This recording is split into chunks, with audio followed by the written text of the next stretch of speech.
नमस्कार मित्रांनो, स्वागत आहे तुमचं पुन्हा एकदा माझ्या या मिनी ब्लॉगमध्ये. आणि आज मी आलो आहे सांताक्रूज वेस्टला गार्डनमध्ये, ज्याला जू गार्डन असं म्हणतात. माझा भाव आहे, त्याला मी घ्यायला आलेलो आज स्कूलमधनं. आज पेपर कसा गेला समर्थ? कोणता पेपर होता आज?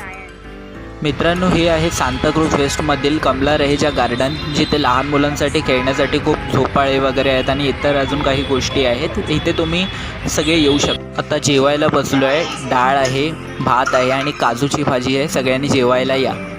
मित्रांनो, फायनली घरी आलो आता आजीकडून. आज आजीने मस्तपैकी छान जेवण बनवलेलं.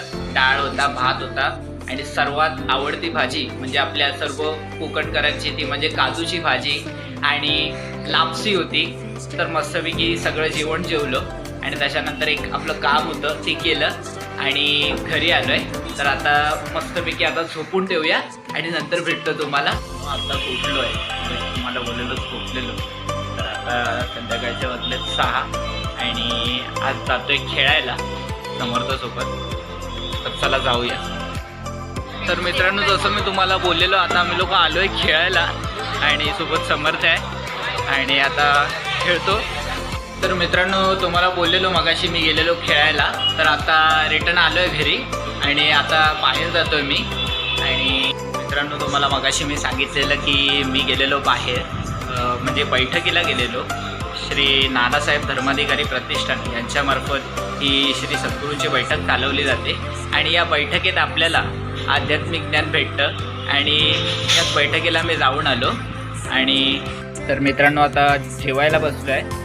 भात आहे, ताकाची कढी आणि मुगाची भाजी आणि इथे माझ्या मम्मीने वेगळ्या प्रकारची इथे भाजलेली मिरची बनवलेली आहे. तर आता जेवायला बसतो आहे. तुम्ही पण सगळे या जेवायला. मित्रांनो, मगाशी तुम्हाला बोललेलो जेवायला बसलो आहे आणि जेवण झालं आहे आणि आता सगळी कामंसुद्धा झाली आहे आणि आता झोपायला जातो आहे. तर आय होप तुम्हाला हा आजचा ब्लॉग आवडला असेल आणि हा आजचा मिनी ब्लॉग इकडे चेंज करतो आहे. तर तुम्हाला हा ब्लॉग आवडला असेल तर लाईक करा, शेअर करा आणि कमेंट करा. आणि आज मुंबई इंडियन्स जिंकली आहे तर मुंबई इंडियन्ससाठी एक ब्लू हार्ट कमेंट करायचा आहे. आणि आजचा ब्लॉग इथे सेंड करतो आहे. तोपर्यंत तुम्ही सर्वांनी आपली काळजी घ्या. देवा काळजी.